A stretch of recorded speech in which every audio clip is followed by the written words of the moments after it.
నమస్తే, welcome to four sides TV. నేను మీ వాసుదేవన్. ఆంధ్రప్రదేశ్లోని అసెంబ్లీ నియోజకవర్గాల్లో కులాలు, సామాజిక వర్గాలు, గణాలు, గణనలు ఏ రకంగా ఉన్నాయి? ఎందుకంటే మరో 3 నెలల్లో అసెంబ్లీ ఎన్నికలు వెళ్ళబోతున్నాం, అలాగే సార్వత్రిక ఎన్నికలు కూడా వెళ్ళబోతున్నాం.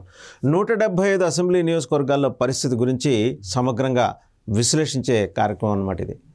ముందుగా Mangalagiri most glamorous assembly segment, దాని గురించి మాట్లాడుకుంటే, ఎందుకంటే దాని గురించి మాట్లాడుకోవాల్సిన అవసరం ఉంది. ఈరోజు జాతీయ ప్రధాన కార్యదర్శి, జాతీయ పార్టీకి, తెలుగుదేశం పార్టీకి జాతీయ ప్రధాన కార్యదర్శి నారా లోకేష్ లాస్ట్ టైం 2019లో ఇక్కడి నుంచి కంటెస్ట్ చేసి ఆళ్ల రామకృష్ణారెడ్డి గారు వైఎస్ఆర్సీపీ అభ్యర్థి చేతిలో ఓడిపోయారు. సో ఈసారి ఆయన అదే నియోజకవర్గం నుంచి ఖచ్చితంగా గెలిచి తీరాలనే పట్టుదలతోటి చాలా ఈక్వేషన్స్ తోటి ఆయన ముందుకెళ్తున్నారు. మరోపక్క ఆళ్ల రామకృష్ణారెడ్డి బరిలోంచి వైదొలిగారు. ఆయన తన శాసనసభ్యత్వానికి రాజీనామా చేశారు, వైఎస్ఆర్ కాంగ్రెస్ పార్టీ సభ్యత్వానికి కూడా రాజీనామా చేశారు. కారణాలు వేరైనప్పటికీ అక్కడి నుంచి గంజి చిరంజీవి, పద్మశాలి సామాజిక వర్గానికి చెందిన గంజి చిరంజీవిని, మాజీ తెలుగుదేశం నాయకుడు, ఆయన్ని పోటీలో నిలబెట్టాలని వైఎస్ఆర్సీపీ ఆయన్ని పోటీలో నిలబెట్టాలని చూస్తుంది. ముఖ్యమంత్రి జగన్మోహన్ రెడ్డి స్వయంగా ఆయన్ని క్యాంప్ ఆఫీస్కి పిలిపించి ఈయనకి ఈ నియోజకవర్గ ఇన్ఛార్జి బాధ్యతలు అప్పచెప్పారంటే, ఆ నియోజకవర్గంలో పద్మశాలి ఓటు మీద వైఎస్ఆర్సీపీ చాలా స్పష్టంగా కన్నేసిందనేది అర్థమవుతుంది. అంతేకాదు, ఓన్లీ పద్మశాలే కాదు, యాదవ, గొల్ల, ఇతర కులాలు, ఎస్సీ, ఎస్టీ కులాల సంఖ్య చాలా బలంగా ఉంది. క్రిస్టియన్ మైనారిటీ, ముస్లిమ్స్ కూడా చాలా బలంగా ఉంది. ఒక్కసారి అసలు ఆ నియోజకవర్గం ఎప్పుడు ఏర్పడింది, ఏర్పడినప్పటి నుంచి ఎవరెవరు ఎన్నిసార్లు గెలిచారు చూస్తే కనుక, కాంగ్రెస్ పార్టీ 6 సార్లు, 1952లో ఆ నియోజకవర్గం ఏర్పడితే కాంగ్రెస్ పార్టీ 6 సార్లు ఈ నియోజకవర్గం నుంచి గెలిచింది. కమ్యూనిస్ట్ పార్టీ ఆఫ్ ఇండియా అంటే సిపిఐ 3 సార్లు, తెలుగుదేశం 2 సార్లు, వైఎస్ఆర్ కాంగ్రెస్ పార్టీ 2 సార్లు, సిపిఎం 1 సారి, జనతా పార్టీ 1 సారి గెలిచాయి. సరే, కులాల వారీగా ఎవరెవరు ఎన్ని సందర్భాల్లో గెలిచారంటే, కమ్మ సామాజిక వర్గం అభ్యర్థులు 7 సార్లు, ఏ పార్టీ అయినప్పటికీ. పద్మశాలి నుంచి సామాజిక వర్గం నుంచి 5 సార్లు, రెడ్డి సామాజిక వర్గం నుంచి 2 సార్లు గెలిచారు. మొత్తం 15 మంది ఎమ్మెల్యేలు అనమాట. సరే, ఒకసారి చరిత్రలోకి వెళ్దాం. ఈ నియోజకవర్గం ఎప్పుడు ఏర్పడింది అనేది చూస్తే, 1952లో దర్శి లక్ష్మయ్య సిపిఐ, ఆయన అక్కడి నుంచి గెలిచారు సిపిఐ అభ్యర్థిగా. మంగళగిరికి ఒక ప్రత్యేకత ఉంది. కమ్యూనిస్టు పార్టీకి కంచుకోట అయిన విజయవాడకి అనుబంధంగా ఈ నియోజకవర్గం ఉంటుంది కాబట్టి ఇక్కడ కూడా కమ్యూనిస్ట్ పార్టీల ఇన్ఫ్లుయెన్స్ కలిసి ఉన్నంత వరకు కమ్యూనిస్ట్ పార్టీ ఆఫ్ ఇండియా, విడిపోయిన తర్వాత సిపిఐఎం ఇన్ఫ్లుయెన్స్ కూడా అక్కడ చాలా బలంగా ఉంది. అలాగే 1962లో వేములపల్లి శ్రీకృష్ణ, ఆయన కమ్యూనిస్ట్ పార్టీ ఆఫ్ ఇండియా నుంచి. 67లో తులాబత్తుల నాగేశ్వరరావు కాంగ్రెస్ పార్టీ నుంచి గెలిచారు. మళ్ళీ 72లో వేములపల్లి శ్రీకృష్ణ సిపిఐ నుంచి గెలిచారు. ఇక్కడ వేములపల్లి శ్రీకృష్ణ గారి గురించి చెప్పుకోవాలి. ఆయన చెయ్యెత్తి జైకొట్టు తెలుగోడ, తల్లి ఒక్కటే నీకు తెలుగోడ అనే గీత రచయిత, ఒక స్ఫూర్తి ప్రదాత. అంటే కమ్యూనిస్టు ఉద్యమం బలంగా ఉన్న రోజుల్లో నిజమైన కమ్యూనిస్టు నాయకులు ఎలా ఉండాలో, ఎలా జీవించారో దానికి నిదర్శనం వేములపల్లి శ్రీకృష్ణ గారు. చాలా అద్భుతమైన విప్లవోద్యమాన్ని నడిపిన వ్యక్తిగా ఆయన్ని ఈ రోజుకి ఆంధ్ర ప్రజానీకం గుర్తుపెట్టుకుంటుంది. ఇక 78కి వచ్చేప్పటికీ గద్దె వెంకటరత్తయ్య జనతా పార్టీ నుంచి గెలిచారు. 63లో doctor MSS Koteswararao Telugu Desam party నుంచి, 1983లో doctor MSS Koteswararao Telugu Desam party నుంచి, 1985లో మళ్ళీ ఆయనే తెలుగుదేశం పార్టీ నుంచి గెలిచారు. తెలుగుదేశం పార్టీ ఆ నియోజకవర్గం ఏర్పడినప్పటి నుంచి గెలిచిన సందర్భాలు ఈ రెండే, 1983, 1985. సరే, తర్వాత 1989లో గోలి వీరాంజనేయులు కాంగ్రెస్ పార్టీ నుంచి గెలిచారు. 1994లో నిమ్మగడ్డ రామ్మోహన్ రావు గారు సిపిఎం నుంచి గెలిచారు. బహుశా సర్దుబాటులో భాగంగా ఆయన అక్కడి నుంచి గెలిచినట్టున్నారు. 99లో మురుగుడు హనుమంతరావు గారు కాంగ్రెస్ పార్టీ నుంచి గెలిచారు. ఇక 2004లో కూడా ఆయనే గెలిచారు అదే నియోజకవర్గం నుంచి. 2009లో కోండ్రు కమల కాంగ్రెస్ పార్టీ నుంచి గెలిచారు.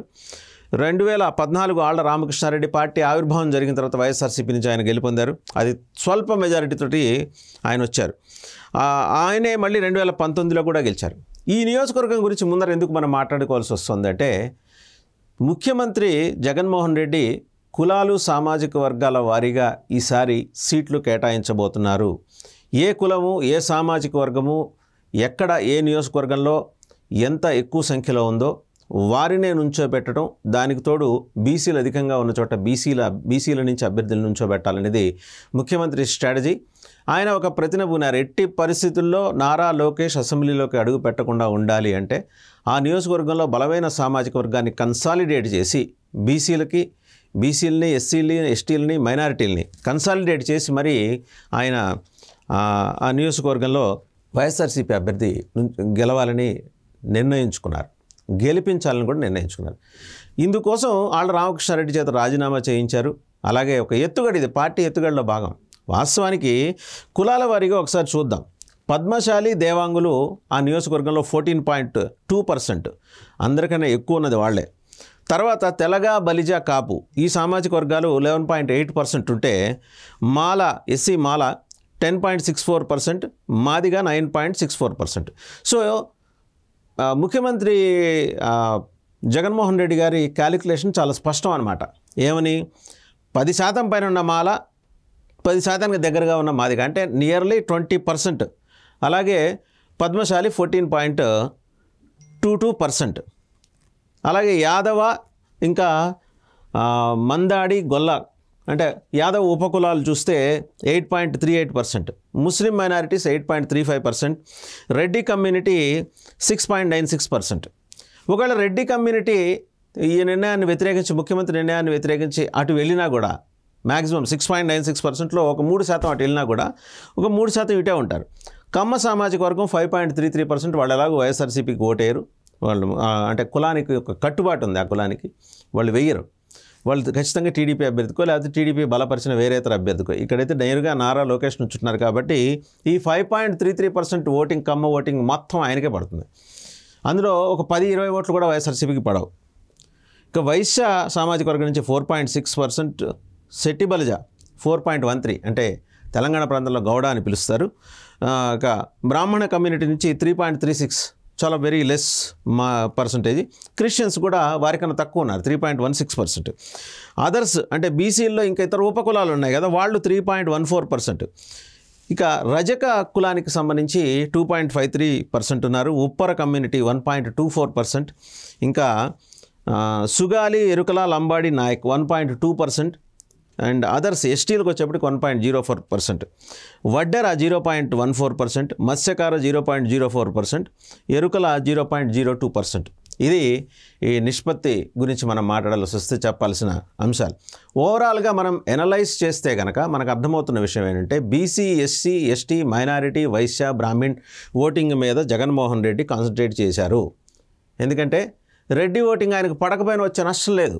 ఉన్న ఎంత పర్సెంట్ వాళ్ళు 6.96%లో 5% తెలుగుదేశానికి వెళ్ళినా కూడా ఆయనకు వచ్చిన ఇబ్బంది లేదు. ఆయన కాన్సన్ట్రేషన్ అంతా కూడా BC, SC, ST, minority and OC కులాలు, అగ్రవర్ణాలు కాదు, వాళ్ళు ఇతర కులాలు, బ్రాహ్మణ, వైశ్య సామాజిక వర్గాలు, వీళ్ళని టార్గెట్ చేసి మొత్తంగా ఆయన ఒక వ్యూహం రచిస్తున్నారు.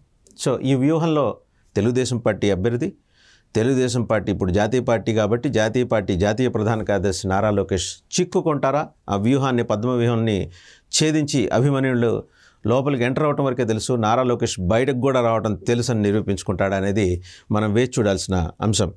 ఓవరాల్గా చూస్తే ఇక్కడ ఉండే మండలాలు 3: Tadepalli, Mangalagiri, Duggirala. Number of polling స్టేషన్స్కి వచ్చేప్పటికి 278 ఉంటాయి. యావరేజ్ ఎలక్టర్స్ పర్ పోలింగ్ 1002 అని ఉంది. ఇంకా పాపులేషన్ అంటే ఓటర్స్కి టోటల్ ఓటర్స్కి వచ్చేప్పటికి male voters 135,021, female 143,368, third gender కూడా 26. టోటల్ వచ్చేప్పటికి 2,78,415 అండ్ 415, 2,78,415. ఒక రకంగా ఇదేంటంటే చిన్న నియోజకవర్గం కాదు, పెద్ద నియోజకవర్గం కాదు, కొంచెం మధ్యంతరంగా ఉండేది.